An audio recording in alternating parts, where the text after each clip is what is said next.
The spring morning of May 14, 2011, broke over Boulder, Colorado, with an unsettling stillness.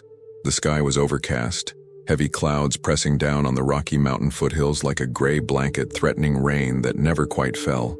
The air carried that peculiar tension that comes before a storm. Electric, expectant, waiting. Daniel Rogers stood in the kitchen of their modest two-story home on Maple Street, staring at the cold coffee in his mug. The argument from the night before still echoed in his mind, each harsh word replaying like a broken record. He and Emily had been married for 4 years, and lately those years felt like they were unraveling thread by thread. "I can't do this anymore, Daniel," Emily had said, her voice trembling with frustration and something else, something he couldn't quite identify. Fear? Guilt? "I need space. I need to think." "Think about what?" Daniel had shot back, his own anger rising. "About us? About throwing away everything we've built?" She hadn't answered. Instead, she'd grabbed her jacket and keys, her movements sharp and deliberate. "I'm going to stay with Jessica for the weekend. Don't call me. I'll reach out when I'm ready." That was the last time Daniel Rogers saw his wife. By Sunday evening, when Emily hadn't returned any of his calls or texts, Daniel's anger had transformed into concern. By Monday morning, when Jessica Hartman, Emily's supposed weekend companion, called asking where Emily was, concern became panic. "What do you mean? Where is she?" Daniel's voice cracked as he gripped the phone. "She said she was staying with you." "Daniel, I haven't heard from Emily in 2 weeks," Jessica replied, confusion evident in her tone. She never called about any weekend plans. The phone slipped slightly in Daniel's sweating palm. His heart hammered against his ribs as the realization crystallized. Emily had lied. She hadn't been with Jessica. So where had she been? And more importantly, where was she now? Detective Sarah Chen of the Boulder Police Department took Daniel's missing person report at 2:17 p.m. on Monday, May 16th. She was a sharp-eyed woman in her late 30s, with dark hair pulled back in a practical ponytail and an expression that revealed nothing. She'd seen enough cases to know that statistics weren't kind. When a spouse goes missing, the other spouse is almost always involved. "Mr. Rogers," Detective Chen said, her pen poised over her notepad, "you said you and your wife argued on Friday night. Can you tell me what the argument was about?" Daniel ran his hands through his disheveled brown hair. He hadn't slept, hadn't eaten. His blue eyes were bloodshot and desperate. It was stupid. Money, mostly. I'd been working extra hours at the construction site, and she felt like I was never home. But that's what marriage is, right? You work through the rough patches. And she said she was going to stay with a friend? Yes, Jessica Hartman. But Jessica says Emily never contacted her. "Detective, my wife lied to me. She must have been going somewhere else to see someone else, and now," his voice broke, "now she's missing and I don't know what happened to her." And Detective Chen's expression remained neutral, but she underlined something in her notes. "Is there anyone else your wife might have been in contact with? An old friend? A colleague?" Daniel hesitated. The question that had been gnawing at him since Jessica's phone call finally escaped his lips. There might have been someone. "Before we got married, Emily dated this guy, Sean Miller. They broke up about 6 months before she and I started dating. I always thought, sometimes I wondered if she was completely over him. Did she have recent contact with him? I don't know. Maybe. She'd been distant lately, secretive with her phone. I thought I was being paranoid." Daniel's hands clenched into fists on the table. "God, what if something happened to her?" "Let's not jump to conclusions," Detective Chen said, though her tone suggested she was already forming some. "We'll need to search your home, your vehicles, and we'll need a detailed timeline of your movements over the weekend." "Whatever you need," Daniel said quickly. "I just want to find Emily." The search of the Rogers residence began that afternoon. Officers combed through every room, every closet, every drawer. They found no signs of struggle, no blood, no evidence of violence. What they did find was a marriage that had been fraying at the edges. Separate credit card statements showing Emily's increased spending, a journal tucked under her side of the mattress filled with entries about feeling trapped and unfulfilled, and a deleted text message thread on her laptop that Daniel's password couldn't unlock. By Tuesday morning, the case took a darker turn. A jogger discovered Emily's car, a silver Honda Civic, abandoned in the parking lot of the Chautauqua Trail, one of Boulder's popular hiking spots. The driver's side door was unlocked.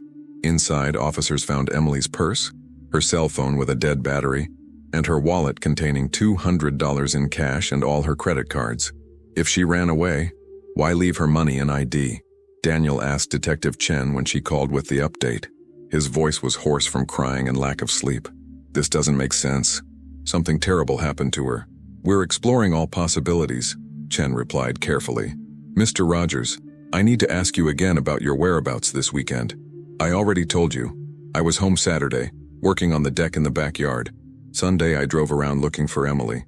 Went to Jessica's place, the coffee shop she likes, the bookstore downtown. I have receipts. Did anyone see you at home on Saturday? Daniel's stomach dropped. No, I was alone. Detective, you can't think. I'm not thinking anything yet, Mr. Rogers, but I need facts. And right now, the facts are that your wife disappeared after an argument with you. She lied about where she was going, and her car was found abandoned with all her belongings inside. You understand how this looks. Daniel understood perfectly, and as the days turned into weeks with no sign of Emily, he would come to understand it even better, because in Boulder, Colorado, Daniel Rogers was about to become the most hated man in town. The press conference was held on May 25th, 11 days after Emily's disappearance. Detective Chen stood before a cluster of microphones and cameras, her face grave. Behind her was a blown-up photograph of Emily Rogers, a beautiful young woman with auburn hair, green eyes full of life, and a smile that seemed to light up the frame. We are asking anyone with information about the disappearance of Emily Rogers to come forward, Chen announced. Emily was last seen on May 13th. Her vehicle was recovered, but we have no leads on her current whereabouts. We are treating this as a potential homicide investigation. The word homicide sent shockwaves through the community. And though Detective Chen didn't name Daniel Rogers as a suspect during that press conference, she didn't need to. The cameras found him in the crowd, pale, shaking, tears streaming down his face, and the court of public opinion delivered its verdict instantly. By June, Daniel couldn't walk down the street without feeling eyes on him. Neighbors crossed to the other side when they saw him coming. His boss at the construction company suggested he take extended leave. Anonymous letters arrived in his mailbox, some threatening, all accusatory. The local news ran segments with headlines like, "Husband remains person of interest in wife's disappearance," and "Boulder woman vanishes after marital dispute." Emily's family was the worst. Her mother, Patricia, appeared on television pleading for information, her eyes red and swollen. "My daughter wouldn't just leave," she sobbed. "Someone took her from us, and I believe that someone is close to home." When Daniel tried to attend Emily's vigil in downtown Boulder, a gathering of hundreds holding candles and photos, he was turned away by Emily's brother, Marcus. "You've got some nerve showing up here," Marcus hissed, blocking Daniel's path. He was a large man, a former college linebacker, and his hands were balled into fists. "Everyone knows what you did." "I didn't do anything," Daniel's voice cracked. "I loved Emily. I still love her. I just want her to come home." "You're a liar and a murderer," Marcus said loudly enough for nearby attendees to hear. Several people turned, their expressions hardening. "My sister trusted you and you killed her because she wanted to leave you." "That's not true. Get out of here before I make you leave." Daniel left. What else could he do? He had no proof, no alibi, no way to convince anyone of his innocence. All he had were his words, and words meant nothing against the tide of suspicion that had engulfed him. Detective Chen continued the investigation, but leads were scarce. They interviewed Sean Miller, Emily's ex-boyfriend, but he had an alibi for the weekend in question.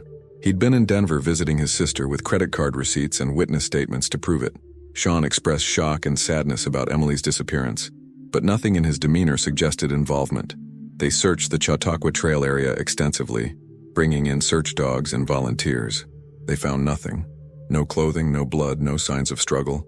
It was as if Emily Rogers had simply evaporated into the Colorado mountain air. As summer turned to fall, the case grew cold. Tips dried up. Media attention shifted to other tragedies. Daniel Rogers remained under the shadow of suspicion, but without a body, without evidence, the police couldn't charge him with anything.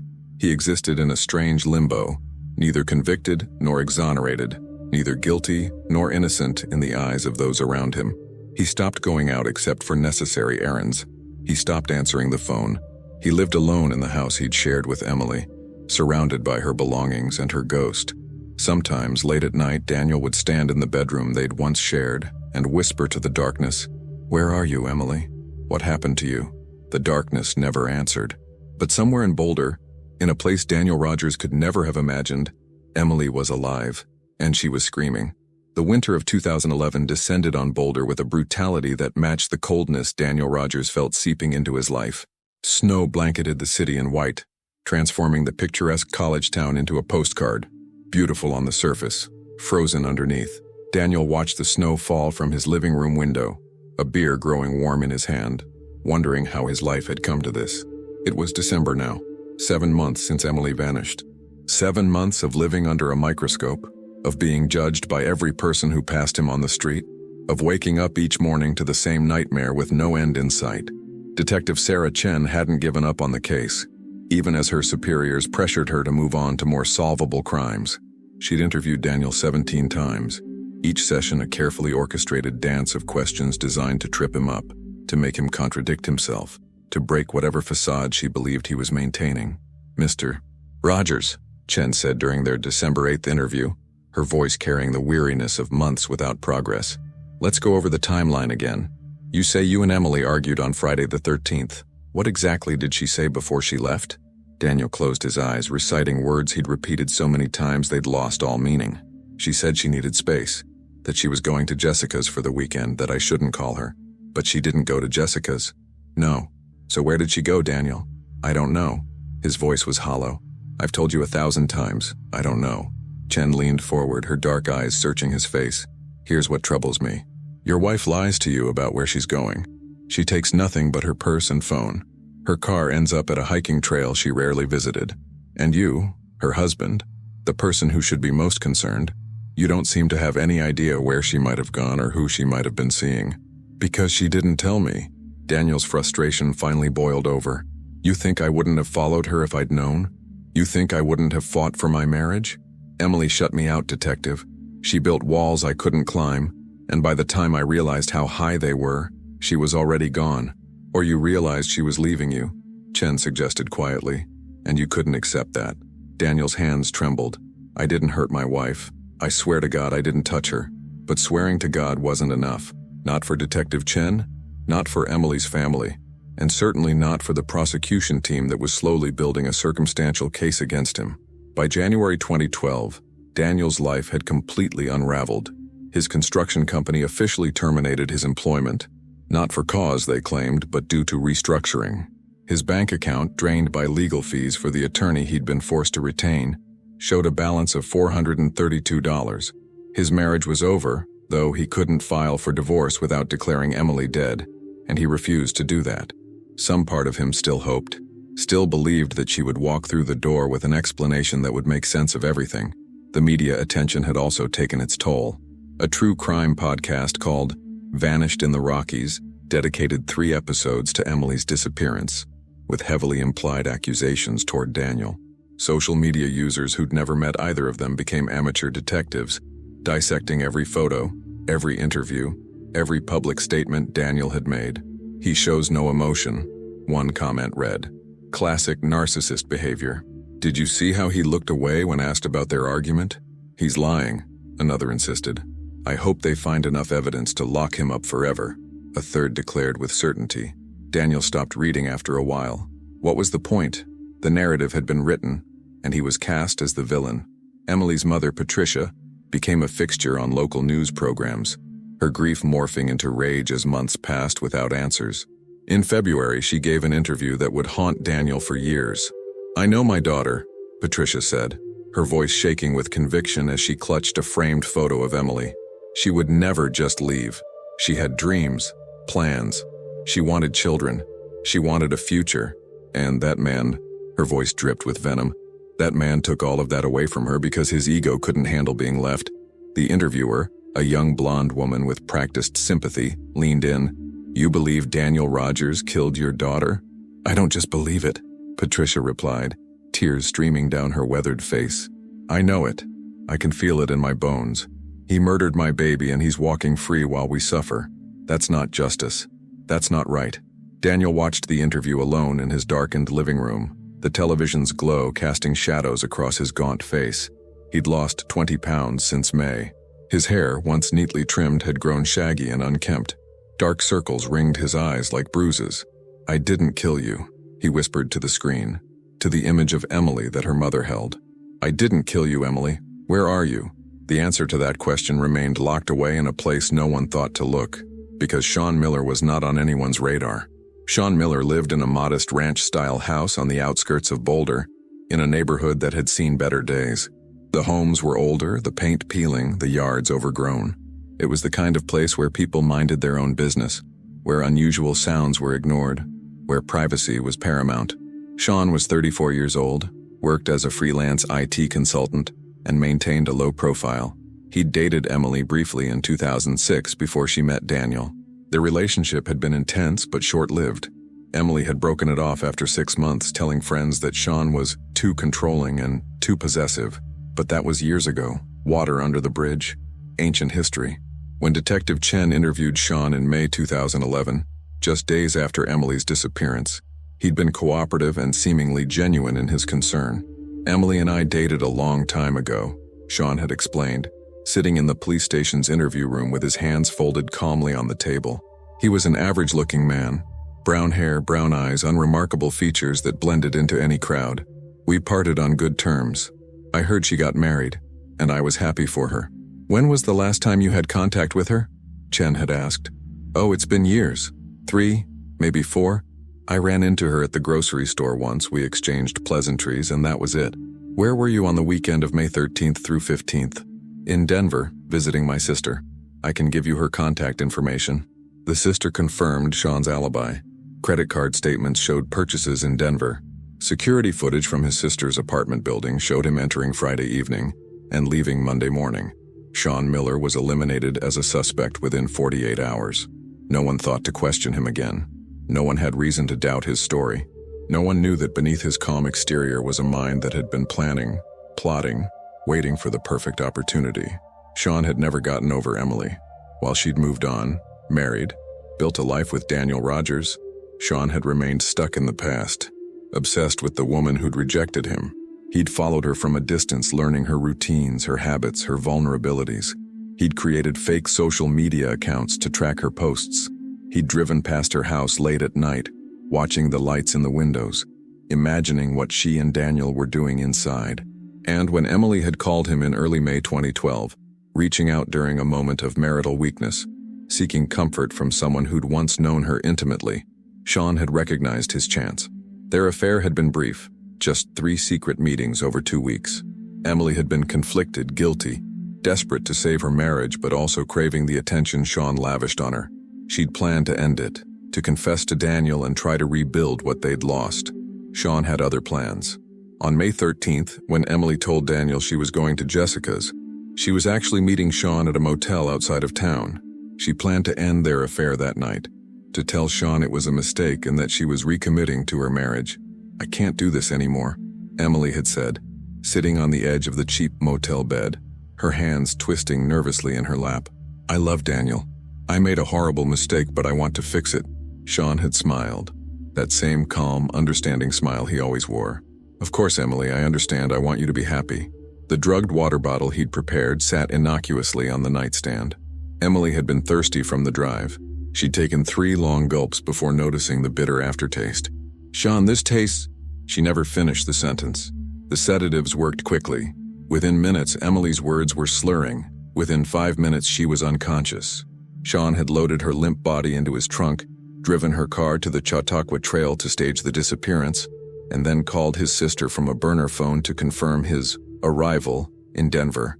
A call made from Boulder, but routed through Denver cell towers using a signal booster he'd purchased specifically for this purpose. The alibi was perfect. The crime was invisible, and Emily Rogers simply vanished. For the past 7 months, she'd been in Sean's basement, locked in a converted storage room he'd spent years preparing. Soundproofed walls, reinforced door, no windows, a bucket for a toilet, a thin mattress on the concrete floor, just enough food and water to keep her alive, but never enough to give her strength to resist. And Sean visited her every day, bringing meals, talking to her about their future together, ignoring her pleas, her tears, her desperate assertions that Daniel would find her. "Daniel thinks you're dead," Sean would say, his voice gentle, almost loving. "The whole world thinks you're dead. I'm the only one who knows the truth. I'm the only one who really loves you, Emily. Someday, you'll understand that." Back in the world above, Winter hardened into early spring. The one-year anniversary of Emily's disappearance approached, bringing renewed media attention. A commemorative vigil was planned. Patricia appeared on television again, her grief as raw as ever. And Detective Chen, frustrated by dead ends and political pressure, made the decision to present what evidence she had to the district attorney. On April 30th, 2012, Daniel Rogers was formally named as the primary suspect in his wife's disappearance and presumed murder. While they couldn't charge him without a body, the public declaration sealed his fate in the court of public opinion. Daniel stood in his kitchen, the same kitchen where he'd last seen Emily alive, reading the press release on his phone. His hands shook so violently that the phone clattered to the floor. "I didn't do this," he said to the empty room, his voice breaking. "Emily, I didn't do this. I swear, I didn't do this." But Emily couldn't hear him. She was in a basement 3 miles away, listening to Sean Miller's footsteps on the stairs, bracing herself for another day in hell. The years passed with a cruel, grinding slowness for Daniel Rogers, each day bleeding into the next until time itself seemed meaningless. By 2014, Emily's case had officially gone cold. The investigation file gathered dust in a storage room at the Boulder Police Department, relegated to the status of unsolved mystery, one of hundreds that haunted law enforcement, but offered no clear path forward. Daniel had aged a decade in 3 years. At 34, gray streaked his temples, deep lines etched his forehead, and a permanent exhaustion shadowed his eyes. He'd moved from the house on Maple Street, too many memories, too many reporters camping on the lawn, to a small apartment on the edge of town where nobody knew his name or his story. He worked odd jobs now, nothing permanent. Construction sites still hired him occasionally, but never for long. Someone always recognized him, always whispered to their co-workers, and Daniel would find himself quietly let go. He'd learned to expect it, to accept it as part of his punishment for a crime he didn't commit. Detective Sarah Chen had moved to a different department by then, her obsession with the Rogers case having cost her a promotion and earned her a reputation as someone who couldn't let go. But she still thought about Emily, about the young woman whose life had ended somewhere somehow with no justice, no closure, no answers. In March 2014, Chen sat in her new office reviewing cold cases. Emily's file spread before her. She'd read every word 100 times, knew every detail by heart. The timeline, the evidence, the interviews, they all pointed to Daniel Rogers. The jealous husband, the heated argument, the convenient lack of alibi. And yet, something had always bothered her, a nagging doubt she couldn't quite articulate. "You look troubled," said Detective Marcus Reeves, Chen's new partner, appearing in the doorway with 2 cups of coffee. He was younger than Chen, fresh-faced and idealistic, still believing that most cases could be solved with enough effort. "The Rogers case," Chen replied, accepting the coffee gratefully. "It's been 3 years. We never found a body, never found enough evidence to charge the husband, never found any real closure." Reeves glanced at the file. "The one where the wife disappeared after a fight? I remember reading about it in training. Classic domestic homicide, right?" "That's what everyone thinks," Chen said slowly. "And maybe they're right. But Rogers never cracked, never confessed, never slipped up in any of our interviews. Either he's the most disciplined liar I've ever met, or he's innocent," Reeves finished. "Yeah," Chen sighed. "Or he's innocent. But innocent men don't get their lives back just because of a detective's doubt." Daniel Rogers remained under the cloud of suspicion, his name synonymous with murder in Boulder, his future as dead as everyone believed his wife to be. Meanwhile, 3 miles away, in the basement of a nondescript house on Willow Creek Road, Emily Rogers marked another day on the wall of her prison. The concrete blocks were covered with scratches now, tiny lines she'd etched with a nail she'd found loose in the floorboard. 1,095 days. That's how long she'd been in this room, in this nightmare that had no end. Emily barely recognized herself anymore. The woman who disappeared in May 2011 had been vibrant, healthy, full of life. The woman who existed now was a hollow shell.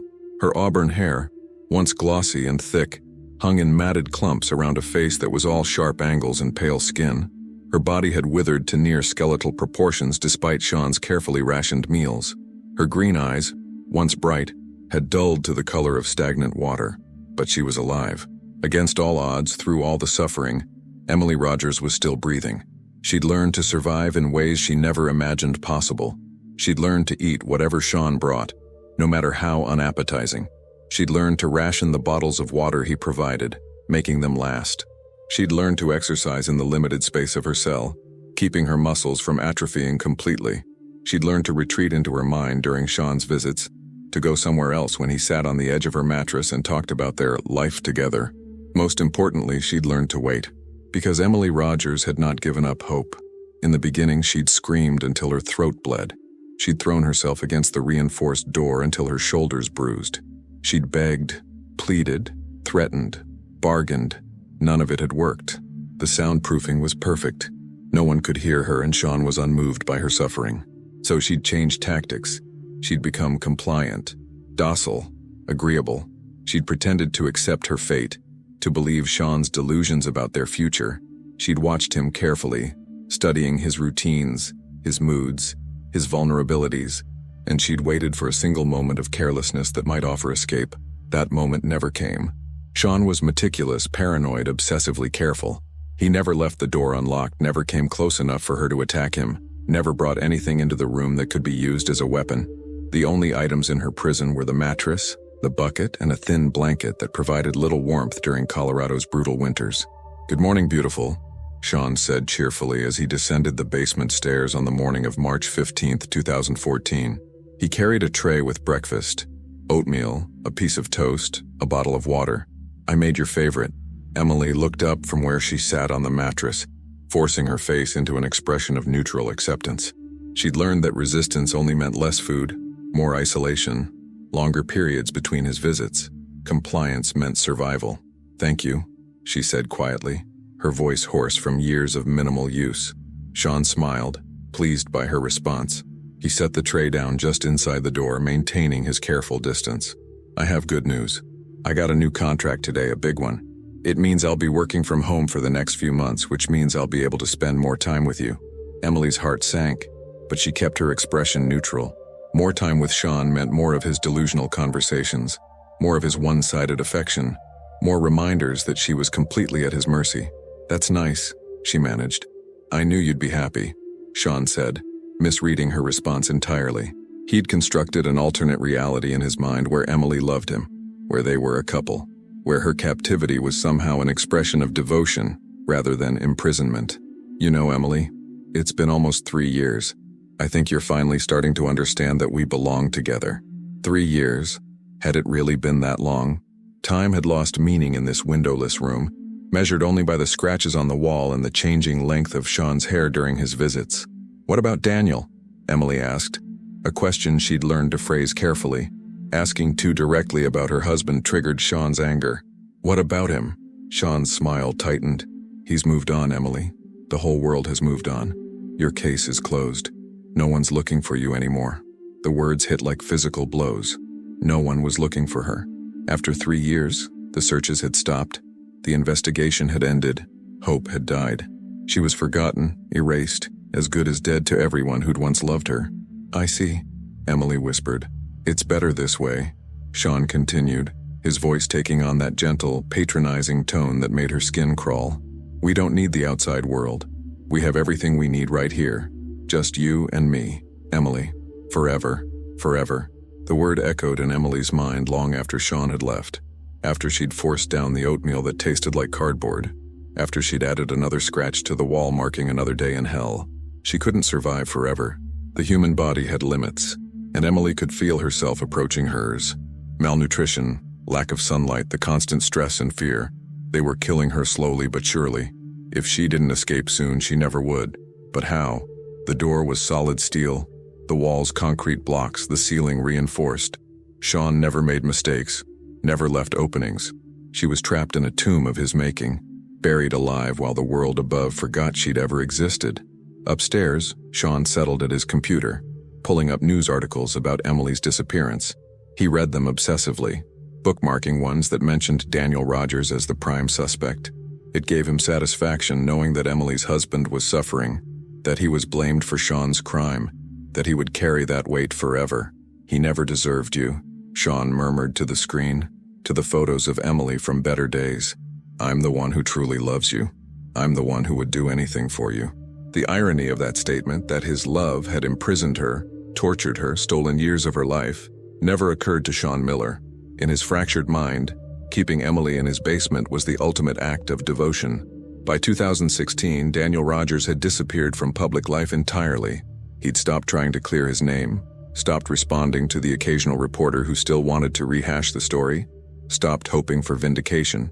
He simply existed, going through the motions of life without truly living. He'd kept one possession from his old life, a photograph of Emily taken on their honeymoon in Santa Fe. She was laughing in the picture, her hair caught by the wind, joy radiating from her expression. Daniel kept it in his wallet, pulling it out during his lowest moments to remind himself that Emily had been real, that their love had been real, that he hadn't imagined the happiness they'd once shared. "I'm sorry I couldn't protect you," he would whisper to the photo. "I'm sorry I failed you, I'm sorry for everything." But apologies couldn't change the past. Emily was gone, his reputation was destroyed, and life moved forward whether Daniel Rogers was ready or not. The Boulder police officially closed Emily's case in August 2016, filing it among the unsolved disappearances that every department accumulated over decades of service. Detective Chen fought the closure, arguing that new leads could still emerge, but she was overruled. Resources were limited, active cases demanded attention, and a 5-year-old disappearance with no body and no new evidence was a luxury they couldn't afford. "I'm sorry, Chen," her captain said, signing the closure paperwork.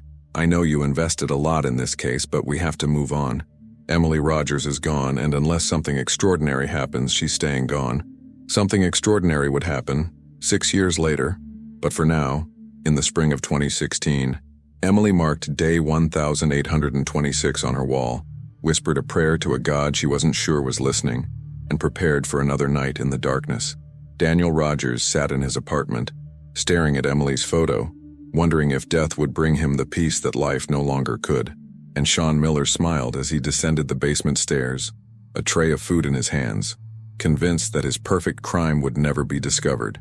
None of them knew that time was running out, that justice, delayed for so long, was finally beginning to stir, that the truth buried so deep was about to claw its way back to the surface.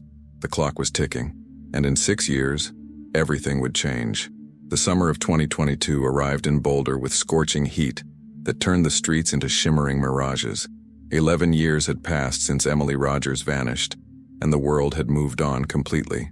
The case was ancient history, a footnote in true crime forums, a cautionary tale parents told their daughters about choosing the wrong man. Daniel Rogers was 42 now, working night shifts at a warehouse on the industrial side of town. He'd grown a beard to obscure his features, changed his name legally to Daniel Ross, and built a life of careful anonymity. He'd learned that the past never truly released its grip, but with enough distance and enough silence, it could at least loosen its hold. He'd stopped looking at Emily's photograph years ago.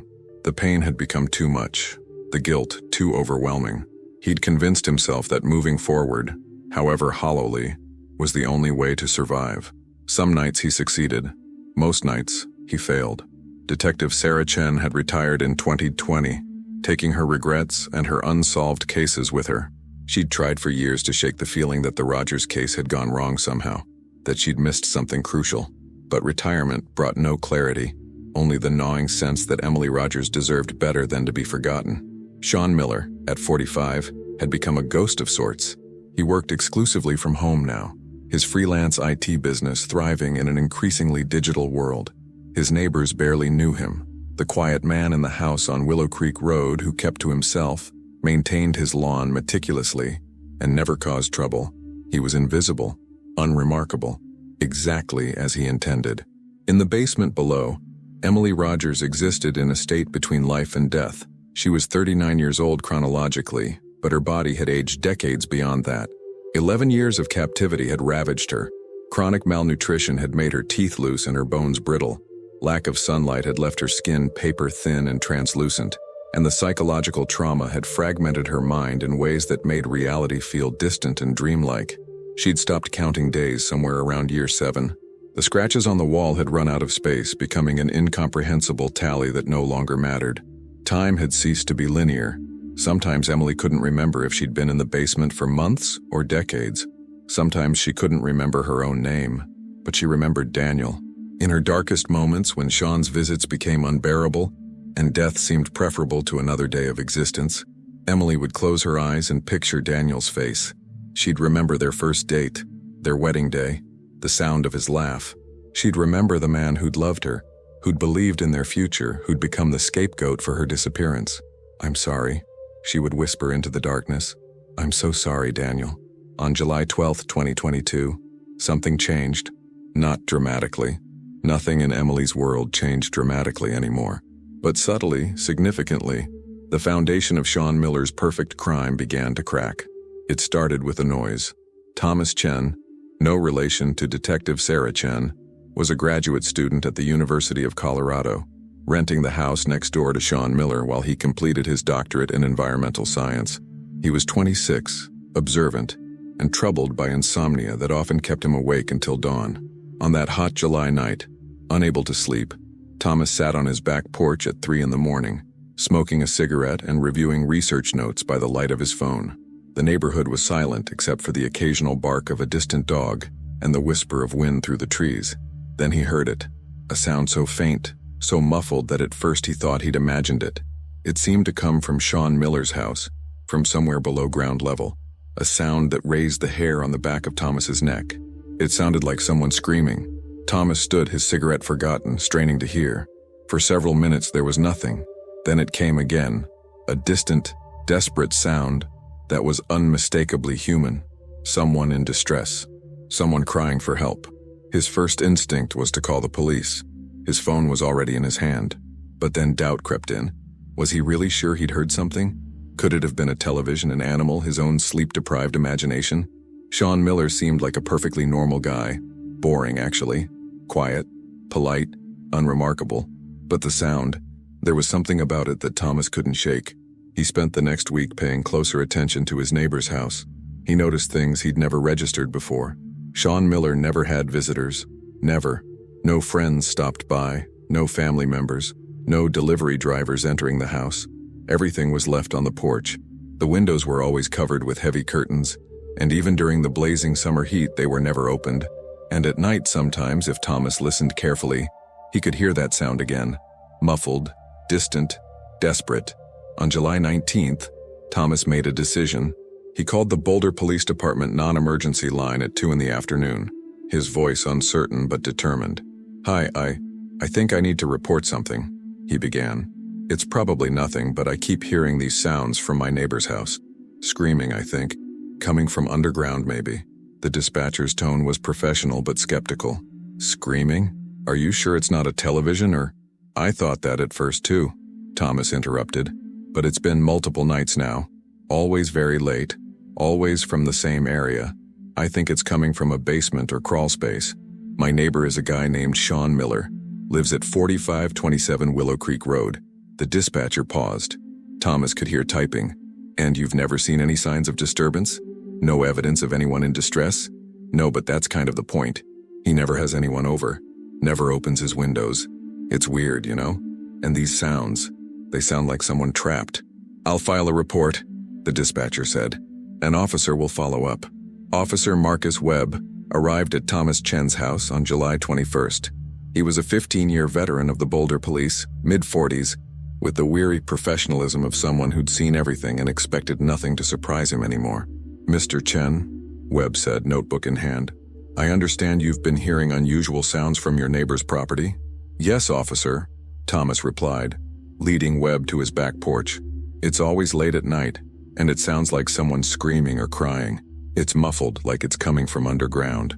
Webb looked at Sean Miller's house, which appeared completely ordinary in the afternoon light. Well-maintained yard, clean exterior, no obvious signs of anything amiss. "Have you spoken to your neighbor about this?" Webb asked. "No. I didn't want to confront him if something bad is actually happening." "Smart," Webb acknowledged. "Do you mind if I take a look around from your property? See if I can hear anything?" They stood on the porch together for 20 minutes. The afternoon was hot and still. The only sounds were birds, distant traffic, and the hum of air conditioning units. No screaming, no cries for help. "I know it sounds crazy," Thomas said, frustration creeping into his voice. "But I've heard it multiple times. Always between 2 and 4 in the morning." Webb made notes. "I'll do a welfare check on your neighbor, see if everything's okay. Sometimes these situations have innocent explanations. Maybe he's watching horror movies, maybe he has a pet that makes unusual sounds." "Maybe," Thomas said. though he didn't sound convinced. That evening, Officer Webb knocked on Sean Miller's door at 6:30 p.m. Sean answered after a brief delay, his expression mild and curious. "Good evening, officer," Sean said pleasantly. "Is there a problem?" Webb noted that Sean appeared completely calm, his house visible behind him showing no signs of disturbance. "Just following up on a neighbor's concern, Mr. Miller. One of your neighbors reported hearing unusual sounds coming from your property late at night. Screaming or crying." Sean's eyebrows rose in apparent surprise. "Screaming? That's strange. I haven't heard anything like that. Do you live alone, Mr. Miller?" "Yes, it's just me. Do you have any pets?" "No pets. Mind if I come in and take a look around, just to put everyone's mind at ease?" For a fraction of a second, so brief that Webb almost missed it, something flickered in Sean Miller's eyes. Fear? Calculation? Then it was gone, replaced by the same mild cooperation. "Of course, officer. Though I'm not sure what you're expecting to find." Webb entered the house, his hand instinctively near his service weapon, though he had no concrete reason for alarm. The interior was neat, almost obsessively organized. Minimal furniture, everything in its place. No personal photographs or decorations that might reveal anything about the occupant's life. "Nice place," Webb commented, his eyes scanning for anything unusual. "Thank you, I prefer simplicity." Webb checked the main floor. Living room, kitchen, 2 bedrooms, a bathroom. Everything appeared normal. Too normal, perhaps. The house had the sterile feeling of a showroom, as if no one actually lived there. "Do you have a basement, Mr. Miller?" Webb asked.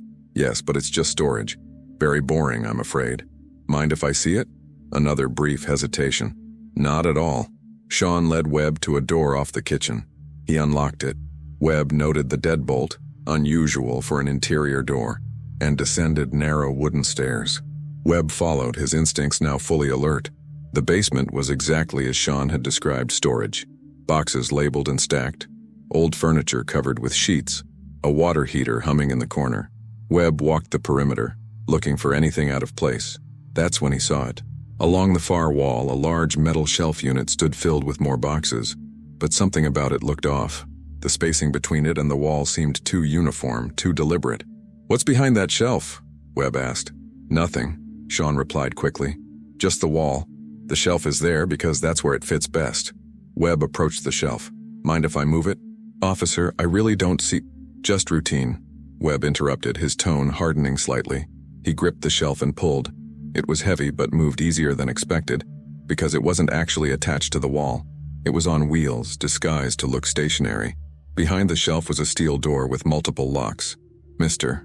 Miller," Webb said, his hand now resting on his weapon. "What's behind this door?" Sean's pleasant demeanor evaporated. His face went pale, and his eyes darted toward the stairs, calculating escape routes. It's just additional storage," he stammered. "Very old storage. I haven't opened it in years." "Open it now," Webb commanded. "I don't have the keys with me." "Open it now, Mr. Miller, or I'm calling for backup and we're getting a warrant." The standoff lasted 30 seconds that felt like hours. Then Sean, recognizing that the game was over, reached into his pocket and produced a key ring. His hands shook as he unlocked the door. Officer Webb could smell something from inside. Musty, stale, the smell of a place that had been sealed for too long. The door swung open. Webb aimed his flashlight into the darkness, and there, on a filthy mattress in a room no larger than a prison cell, was Emily Rogers. She was skeletal, her clothes hanging off her frame in rags. Her hair was matted and gray despite her age.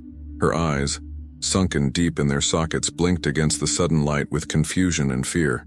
For a moment, Webb couldn't process what he was seeing. His mind struggled to reconcile the human being before him with any rational explanation. Then Emily spoke, her voice a cracked whisper that hadn't formed words for anyone but her captor in 11 years. "Please," she said, "please help me. My name is Emily Rogers."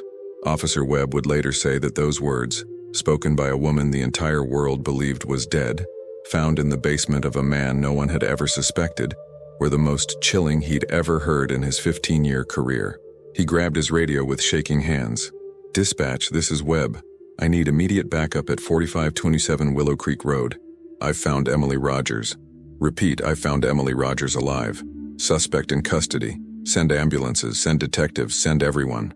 Sean Miller didn't run. He didn't fight.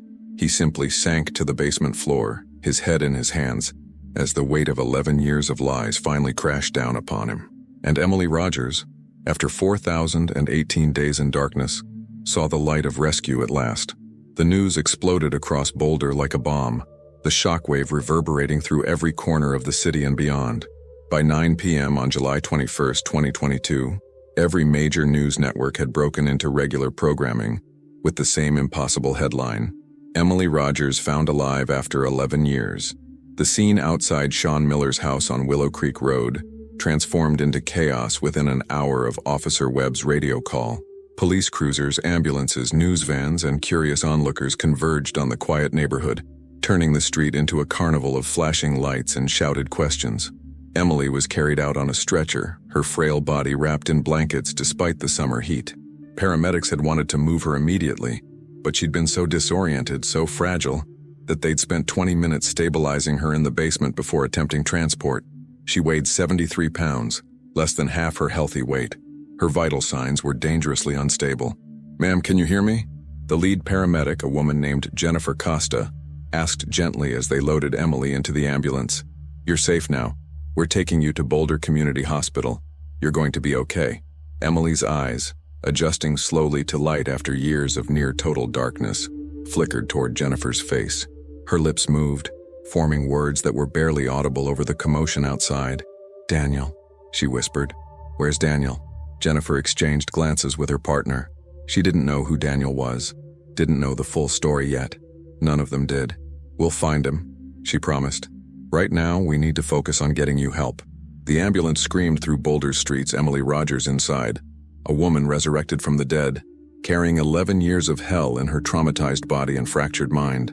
At the Boulder Police Department, chaos of a different kind erupted.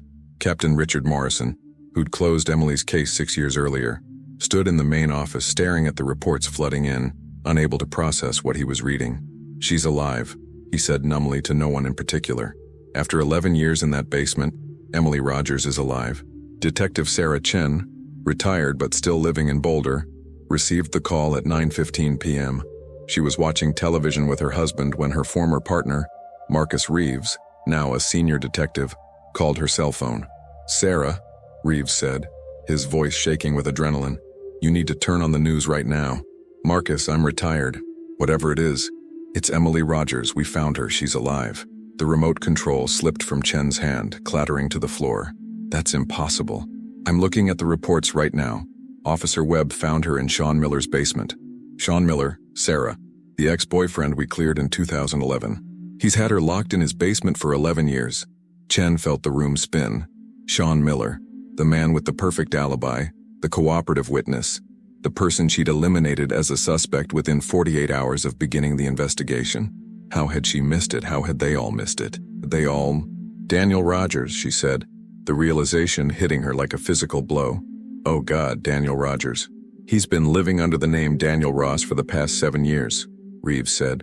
"We're trying to locate him now. Sarah, we destroyed an innocent man's life." Chen closed her eyes. 11 years of guilt and doubt finally crystallizing into devastating certainty. "I destroyed his life," she corrected quietly. "This is on me." At Boulder Community Hospital, Dr. Michael Patel stood in the emergency room, preparing for a patient unlike any he'd treated in his 20-year career. The advance call had warned him. Severe malnutrition, possible organ damage, extensive psychological trauma, 11 years of captivity, but nothing could have prepared him for the reality of Emily Rogers.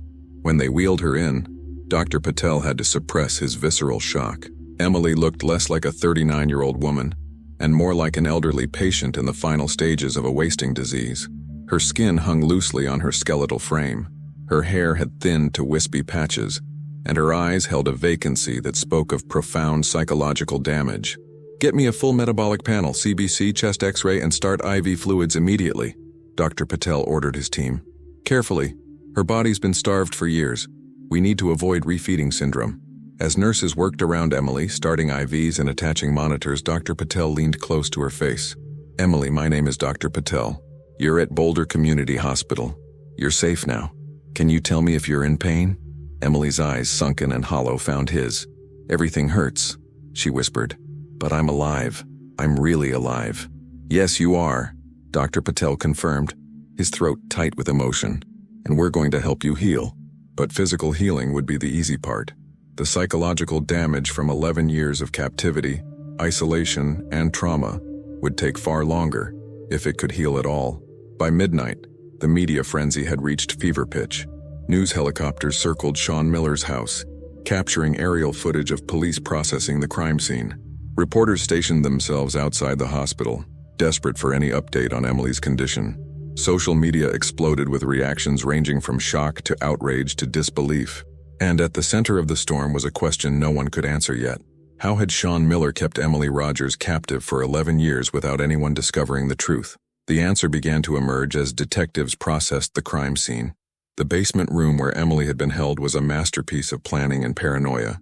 The walls were lined with soundproofing material, layers of foam, rubber, and specialized acoustic panels that absorbed every sound. The steel door was reinforced, with locks that could only be opened from the outside. There were no windows, no vents connecting to the outside world. Nothing that would allow Emily's presence to be detected. Sean had built a perfect prison, and he'd kept his prisoner in plain sight for over a decade. He thought of everything, Officer Webb said to Detective Reeves as they stood in the basement, processing the horror before them. The soundproofing, the hidden door, the careful rationing of food to keep her alive but too weak to fight back. This wasn't impulsive. This was calculated. Reeves knelt beside the filthy mattress where Emily had spent 4,000 days of her life. Scratch marks covered the concrete walls, desperate tallies of time passing, messages to herself, pleas for rescue that no one had heard. A bucket in the corner served as her toilet. A single thin blanket provided inadequate warmth. No books, no entertainment, nothing to occupy her mind except the endless, crushing solitude. How did she survive this? Reeves wondered aloud. 11 years of this. How did she not lose her mind completely? Maybe she did, Webb replied grimly. We won't know until she's able to talk about it, if she ever can. Upstairs, forensic teams photographed every inch of Sean Miller's house.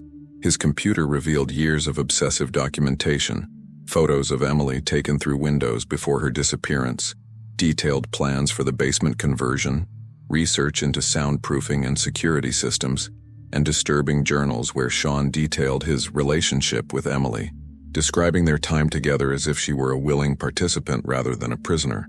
This guy is completely delusional, said Detective Amy Foster, the department's psychological profiler, as she reviewed Sean's writings.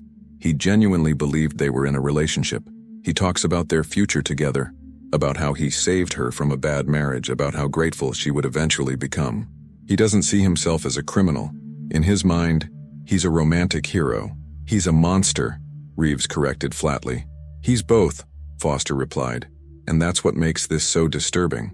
At 2 a.m., Daniel Rogers, who'd been living as Daniel Ross for 7 years, was finally located. He was at work, his night shift at the warehouse only halfway complete, when 2 Boulder police officers arrived and asked to speak with him privately. Daniel's first thought was that something had happened to one of his few remaining relatives. His second thought was that somehow, impossibly, they'd found new evidence linking him to Emily's disappearance.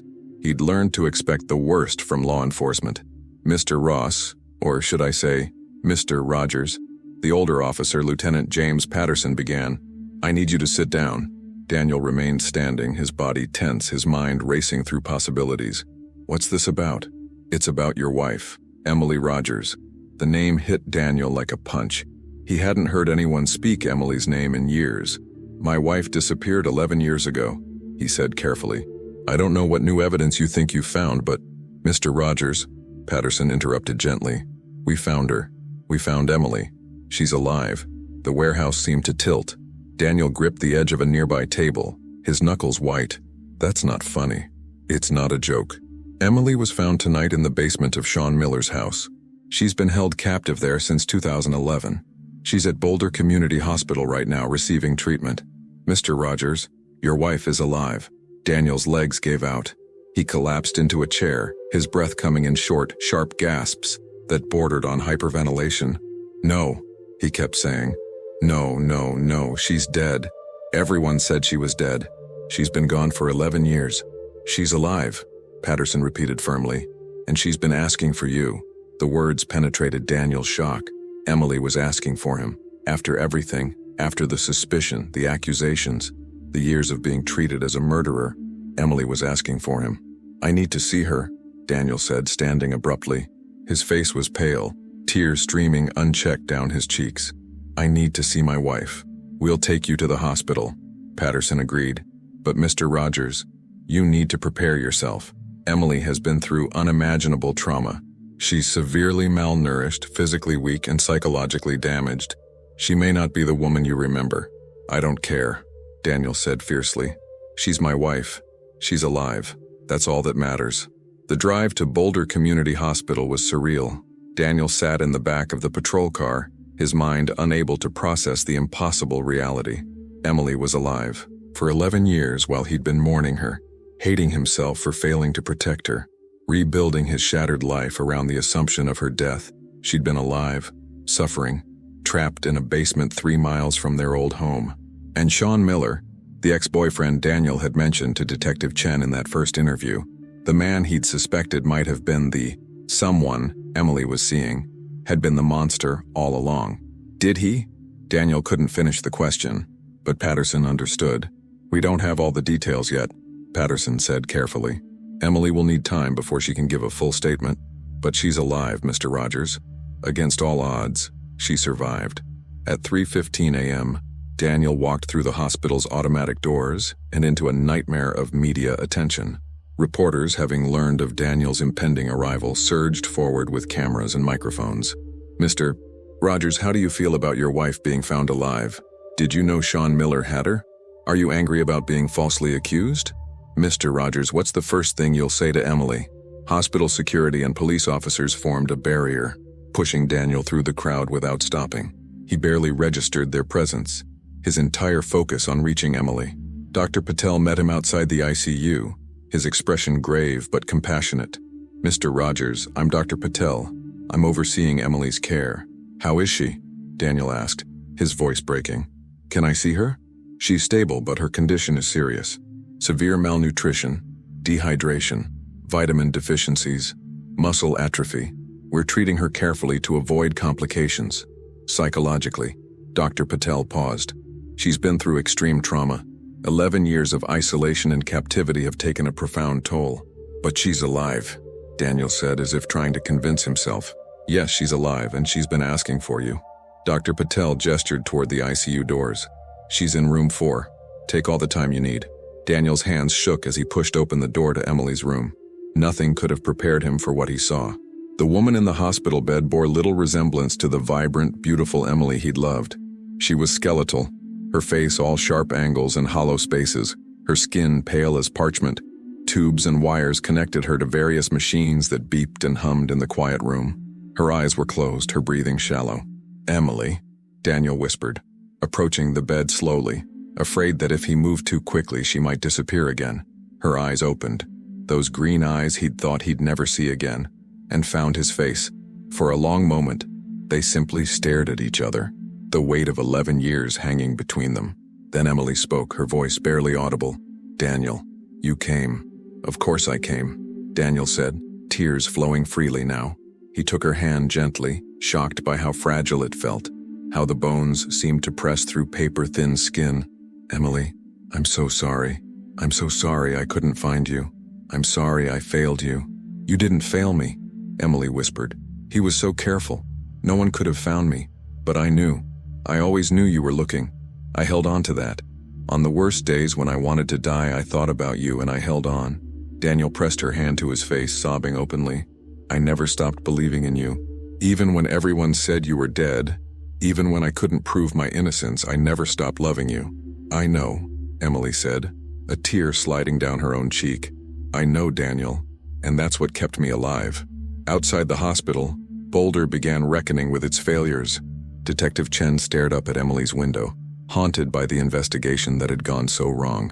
The district attorney prepared one of the strongest cases in Colorado history, and across the city, people realized how easily they'd destroyed Daniel Rogers' life with assumptions instead of proof. Sean Miller's trial began on March 6, 2023. The courtroom overflowed with reporters and spectators seeking justice. Miller, gray and hollow after months in custody, sat silent beside his attorneys. District Attorney Rebecca Holland addressed the jury. "This is a case about obsession and control. For 4,018 days, Sean Miller erased Emily Rogers from existence while keeping her alive to suffer. Emily, attending only the opening statements, was still recovering. 30 pounds gained but haunted by trauma. For months she'd undergone intensive therapy for PTSD and captivity syndrome, relearning how to be herself. Daniel lived nearby, visiting daily as they rebuilt their bond from the ashes of false accusations and lost years. On the trial's third day, Holland called Emily to testify. Dressed in a simple blue dress, she told the jury about her brief affair with Miller and how she'd gone to end it. He drugged her water and she awoke in a locked basement. "He told me I belonged to him now," she said through tears, "that no one was looking for me, that Daniel was being blamed." She described the concrete cell, the isolation, the constant psychological torment. "I screamed until my throat bled," she whispered. "Eventually I realized escape was impossible, so I just tried to survive. For 11 years. The defense tried to argue the relationship was consensual, but Emily remained composed. "What Sean did wasn't a mistake, it was deliberate. Nothing I did justifies that." The jury needed less than 3 hours to convict Miller on all charges. At sentencing, Emily faced him directly. "He took my youth, my health, and nearly my sanity. But he didn't break me. I'm alive and I'm reclaiming my life. Sean Miller doesn't get to define my story anymore. I do." Judge Winters sentenced him to life without parole. "Your crimes shock the conscience," he said. "You'll spend your remaining days behind the same kind of walls you built for her." Outside the courthouse, Emily stood beside Daniel for the first time before the press. "I want to thank Thomas Chen for saving my life and my husband for never giving up on me," she said, voice trembling. Daniel turned to her, tears streaming, and whispered, "Welcome home." The cameras captured their embrace, an image of survival, justice, and love that would appear on front pages across the country. The cameras never showed what came after, the quiet, grueling work of rebuilding. They didn't see Emily's nightmares, Daniel's guilt, or the slow process of learning to trust again. 6 months after the trial, they moved to a small town in Montana, trading Boulder's memories for open skies. Emily worked part-time at the library. Daniel opened a woodworking shop. They renewed their vows in a small ceremony. "I'll spend my life making up for the years we lost," he said. Emily smiled.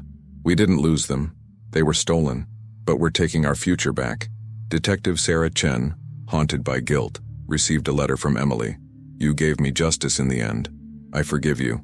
Please forgive yourself." She framed it, a reminder that even the best can miss the truth hiding in plain sight. Emily's case reshaped police protocol nationwide, becoming a model for investigative reform. A year later, her mother Patricia met Daniel through therapy. "I'm sorry," she cried. "I made your life hell."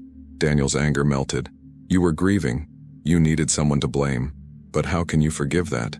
Because holding on to anger won't give us back those years," he said softly.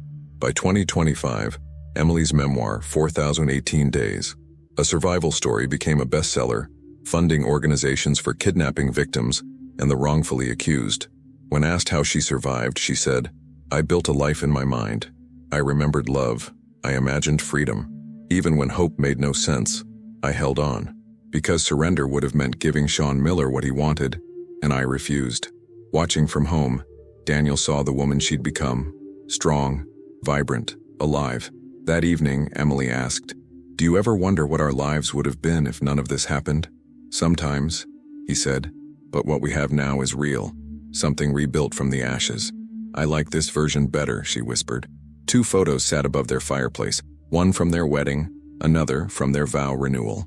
Between them, a plaque read, "We survived, we endured, we loved, we won." In Colorado State Penitentiary, Sean Miller muttered about Emily, still trapped in his delusion. But Emily Rogers no longer thought of him. She'd given him 11 years. He'd get no more. She was hiking, laughing, living. The nightmare was over. Emily Rogers had survived hell and come out whole. She was alive, she was free, and she was never going back into the darkness again.